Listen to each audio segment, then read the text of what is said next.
Welcome to today's broadcast of Sun, Salt, and Light. Sun, Salt, and Light, S-O-N, knowing and growing in your daily relationship with Jesus Christ, but also being the salt and the light in your marriage, in your family, at your place of work, at your church, and even in the community you're in. I'm Pastor Michael Petit. This is a radio ministry of our church, Calvary Chapel Devine, here in Devine, Texas. We are so glad that you joined us for today's broadcast. We are a Calvary Chapel, so we simply teach the Bible verse by verse, chapter by chapter. We believe that God uses His Word to transform, restore, and to change lives one verse at a time. If you're visiting our area, you'd like to get information about our church or church service times, maybe even track down some of the other teachings that we have available through podcast, whether it's through Audible or Spotify or Apple Podcasts, you can do all of that at our church website at calvarydevine.org. That's calvarydevine.org. Today, if you have your Bibles ready, we'll be in a topical study with special guest teacher Joel Ortega from Jesus is the Way, Calvary Chapel, here in the south side of San Antonio, Texas. The title of his sermon is Be Courageous, and we'll be in the book of Joshua, chapter 1, verses 9. Here is the first half of this two-part study. Well, good morning. Like Pastor Mike just said, my name is Joel Ortega. We come from the south part of San Antonio, Calvary Chapel, Jesus is the Way. Our church really began over, I want to say about almost 20 years ago. But I wasn't always the pastor there. I've been the pastor there at this church for a little bit over 7 years already. A little bit quick about my testimony of who I am, how I became the pastor or how I even came to ministry. Years ago, when I got saved, we got saved at a Calvary Chapel because my wife and I wanted to get married. And so we didn't know anything about Calvary Chapel. Somebody just simply invited us to come over to the church and talk to the pastor. And at that time I said, isn't a pastor taking care of sheep out in the field? Well, sure enough, yeah, they take care of sheep, but a different kind of sheep. Fast forward, I never walked with the Lord until, and by the way, we're from California. Sorry. We're from California. So when we got to Texas, those bumper stickers that said, I got here as soon as I could. Yeah, that was us. And I'm glad to say that I live in the greatest country of the United States, Texas. This is where we belong. I wasn't walking with the Lord until I got here in Texas. This is where the Lord got a hold of me. It really shook me up and showed me that I was about to lose my family and everything, all the blessings that He had for me. I'm one of those people that I only wanted 2 children. That's it. And being 2 children, I said that was too many. Well, the Lord placed people in our lives. They had 10, 12, 18, 20 children. Is that me? Is that me fading off? Yes. Sorry. And so I said, you know what, Lord, send however many children do you want to send us? So we have 6 children. Oldest is 24. The youngest is 4 years old. We have a rambunctious little grandchild. He's 4 years old. He's going to be 5. We're in the process of foster adopting, and we want to have 12 children. Not just biological, but we want to be able to adopt. We're in the process of this. And so the Lord got a hold of me and spoke to me one time that I was reading the Bible to my family. In the book of Hebrews, chapter 5, we're going through the book of Hebrews, just reading through it, that's it. And we got to the point where this is Paul speaking about how we're still, it says, you are still dull. And there's so much more that I could, and I'm paraphrasing, that I want to teach you about the oracles of God, but you are still partaking of milk. And at that point, to me, it was like the words just sounded so loud. By now, you ought to be teachers of the law. And I paused and I told my wife, did you hear that? He said, yeah, I'm listening to you read. And I said, no, let me read it again. And again, I read the chapter again, and it was loud. Well, it wasn't until several years later when I understood, after many people from other congregations, outside of Calvary Chapel, said, one day you're going to be a pastor. One day you're going to be a pastor. And I said, no, I don't want to be a pastor. Because I became very close to my pastor to the point where I saw everything that happens in the background. All those things, all those heartbreaks, the times that he cried, the hardships that he dealt with finances and work and all that. I saw that, all that in the background. I said, no, I don't want to be a pastor. But the Lord is gentle, and he slowly reeled me in to be a pastor.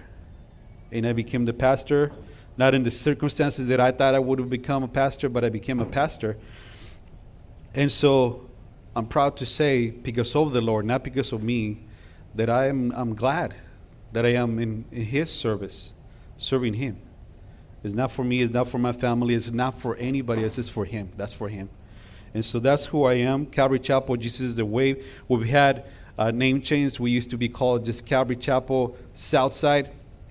And then we changed our name to Calvary Chapel South San Antonio.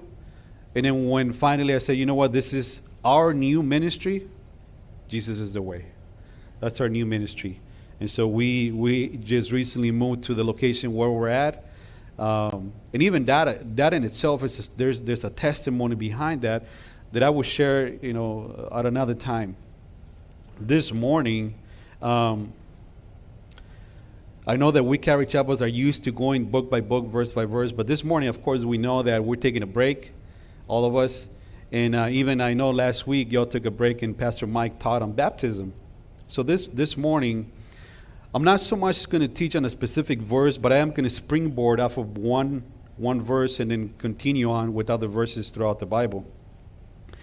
Last week, my family and I, we took a trip to North Houston, which is called the Woodlands. And this was for a homeschool convention. Are there any homeschoolers here? There's one back there. One family back there. Okay. We're the oddball. And I work for a homeschool organization here in San Antonio, Feast. If you ever heard of Feast or Feast Sports, I work for them. Anyway, so we took this trip to the Woodlands, this homeschool convention, and so I thought everything was going to be homeschool. Well, it turned out that was not the case.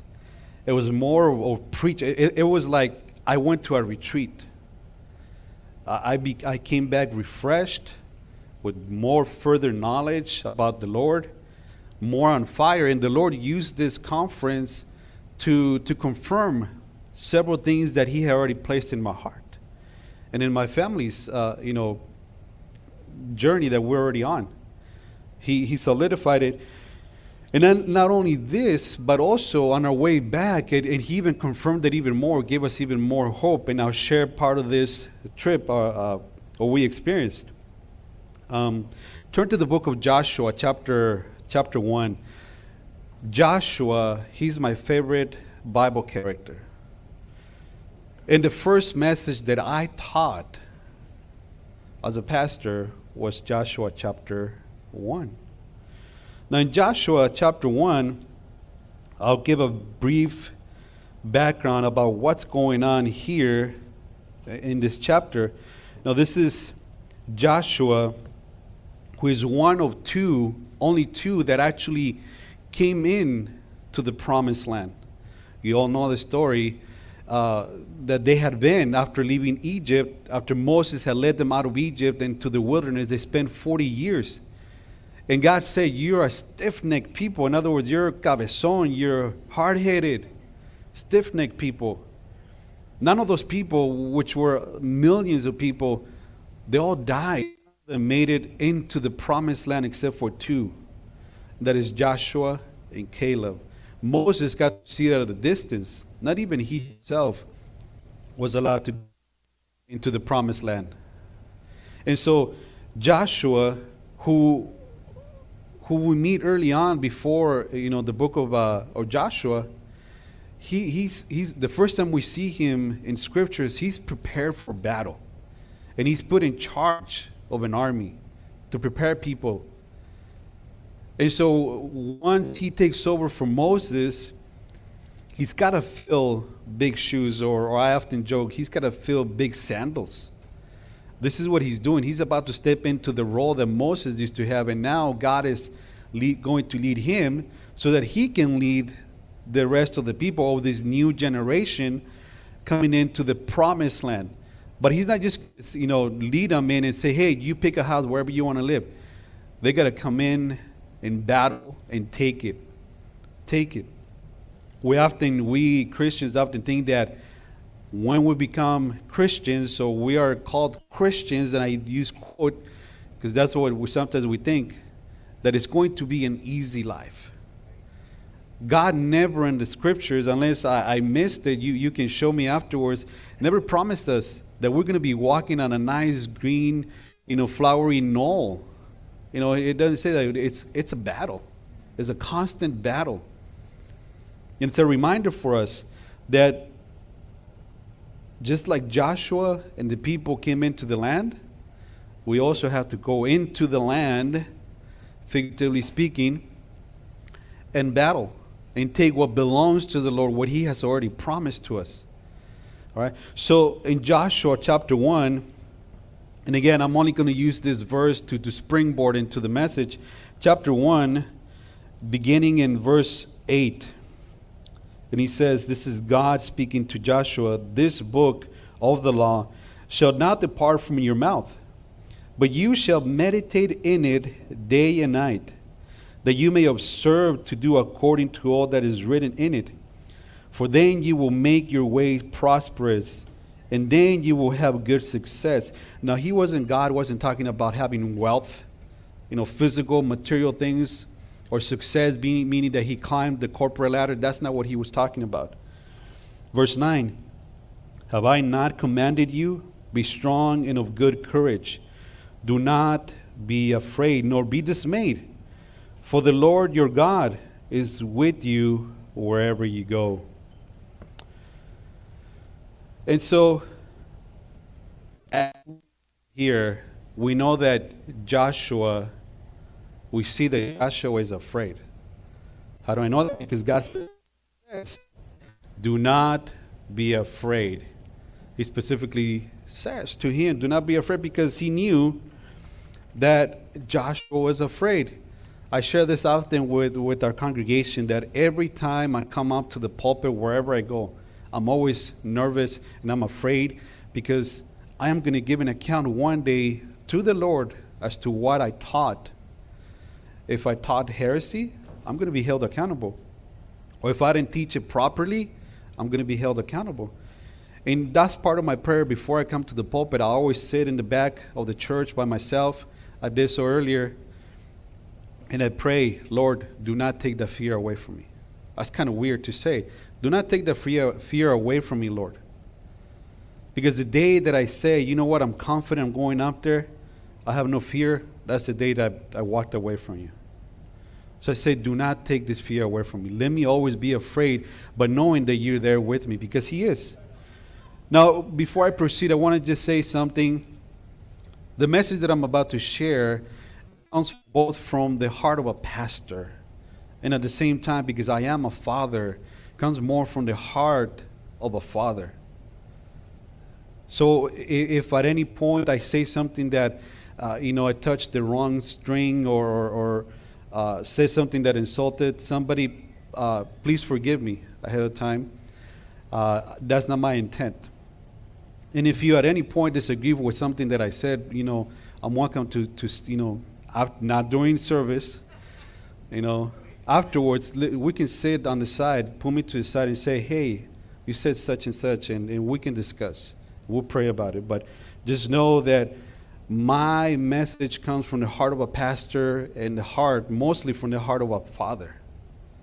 Because we're seeing these children being ravaged, being devoured by the enemy of our souls.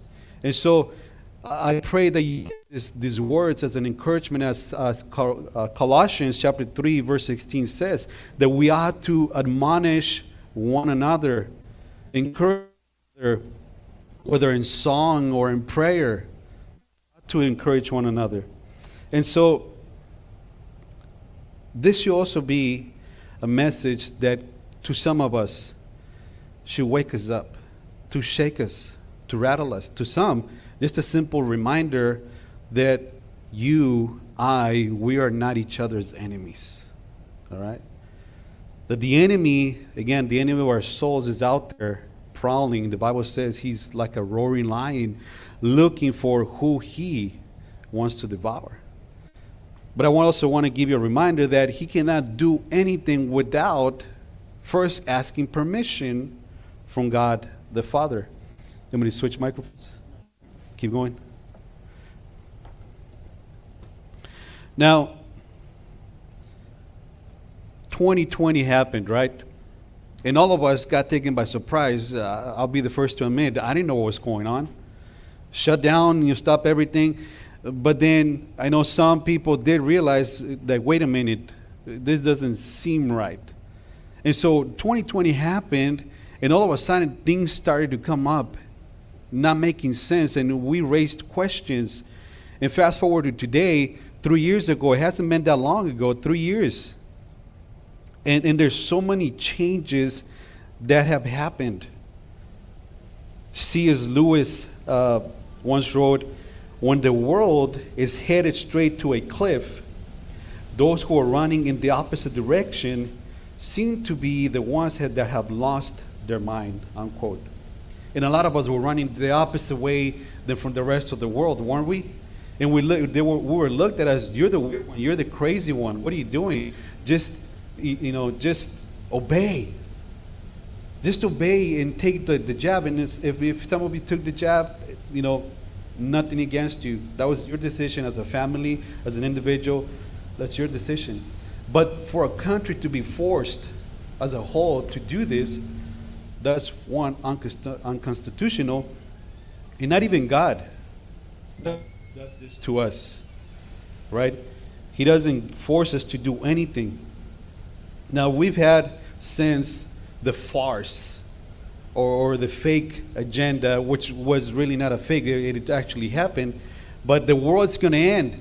The sky is falling. COVID-19 happened, right? And now fast forward to now, we see that the economic banks are collapsing. China and Russia and our southern borders, which, by the way, our vice president says, it's due to climate change and because of the passage of time. That's the reason that's happening, all these things. No, come on. Really, do you have to be that, as Paul says, you got to be that dull to not be able to see these things, right? Pastor Gary Hamrick, who is a pastor at Calvary Chapel in, I think it's West Virginia, I can't remember. He once said, do you know the difference between a conspiracy theory and the truth? And then he said, it's about 6 months. Because then you see the truth, right? You start to see the truth. Like, wait a minute, this doesn't make sense. Listen, our children, our women, again, they're being ravaged, they're being destroyed. And I say the women and our children because look at what's going on at the schools. Whether public, whether charter, whether private, it doesn't matter, including those who call themselves Christian schools. They're being indoctrinated. They're being secretly away from their parents, being castrated, mutilated. And excuse those words that I'm using, but that's the reality that's happening. Like I said, we homeschool. Not all of our children, 2 of our children do go to a church academy, Calvary Chapel Academy. But not all the students that go there, attend there, they're not all believers. So even there, it has infiltrated this wokeism, this attacks of the enemy have infiltrated. But it's even more so in the public again, in the public schools, the charter schools, all these other schools. And while we may say, well, I teach my children the Bible. My children are not that way. And I've heard this once, and I'm like, what did you just say? They're little missionaries in the field. Really? You sent your children to be missionaries in the midst of the field to not being prepared? We ourselves who are adults, we struggle so much and we fall. And then you're saying this about your children who are more vulnerable? to the wiles of the enemy?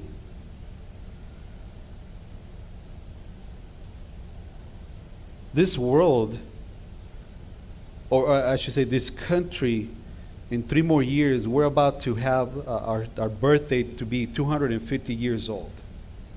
And who knows a little bit about history? When was our birthday as a country? Come on, history. Thank you. July 4th, 1776. So in 3 more years, 250 years as a country that was founded on godly principles, a nation that has been blessed by God, who is supposed to be used for God's people and for the rest of the world. But we're allowing, and I say we collectively, we are allowing, not just the church, we're allowing the little barking chihuahua to dictate what goes in our schools, and now even more so in our churches. Thanks be to God that at least I know this church is not that way. The first time I heard Pastor Mike preach, and it was at a men's retreat, I'm like, man, I like the way he preaches. I think Pastor, I don't know if you all know Pastor Joe Marquez. I think Pastor Joe called him the hammer, the Texas hammer, because he laid it down. I'm like, man, I like the way he taught. Now, men, we, you, I, we are called. We've been given the privilege, the gift to defend our families. And many of us, and I've seen this in many churches, I should say in all the churches, the men are the ones sitting down. The men are the ones who raise their hands very last after wife has, with the elbow, or okay, well, might as well, right? We're the last ones who would do anything unless the pastor goes and say, hey, can you, well, I'll pray about it. Oh my goodness. I know Pastor Mike has the same mentality because we've talked about this. Now the enemy, again, is coming against our family, especially our children and our women. We men ought to be at the forefront of this battle. This is the battle that we're facing. We're supposed to be the first defense line, who are supposed to be facing this head on. And we're hiding behind our wives oftentimes, because the wives are the ones serving at church. The wife is, and we use this as an excuse, I've heard this multiple times, because she's better at teaching the Bible, because she's better at praying, because she's better at finances, because she's better. I'll admit this, women are smarter, yes, women are smarter, and they have a more sensitive spirit to hear from the Lord. That is true. I'll admit this. I've said this to our church multiple times. But you men, you and I, we're the ones who have been called. What happened in the book of Genesis with Adam and Eve? Eve was the one who took the first bite, but who was watching her and approving? Adam. We were. And we just, okay, well, let it go. The enemy is no longer hiding his horrendous, ugly face. He's parading, literally parading in the streets and making money in return too. He's in Target. Look at all the new clothing line that they had. I know that's been in the news lately. But that's not just Target. This is not just recent. It just became so public. He's been in there for a much longer time. He's at H-E-B. I know that we all shop at H-E-B. You know that H-E-B in Austin, they sponsor, they pay for the parades, the pride parades multiple times. And I'm not saying to go boycott it. Each one of you will make decisions about what you will, won't do. Chick-fil-A. I know everybody holds Chick-fil-A so high. Me personally, I've never really felt for Chick-fil-A sandwich. I like it, but even Chick-fil-A has bent towards the wokeism. The first time it became apparent to me was again in 2020 when a famous rapper went, I don't mind saying his name, Lecrae, said that aligned with the BLM stuff, and he made a white person clean his shoes in public and being live streamed. And I'm like, really? Sponsored by Chick-fil-A? Now I'm not here to trash any of these companies. I'm just letting you know, because the enemy has put a blind over our eyes. Well, that concludes today's broadcast of Sun, Salt, and Light Radio. We hope that you enjoyed it. If you'd like to submit a prayer request or get in contact with us or find out service times, you can do all of that at our website, as well as get our podcast at Spotify, Audible, TuneIn Radio. Pretty much wherever you can find a podcast, you can just type in Sun, Salt, and Light and you'll find it.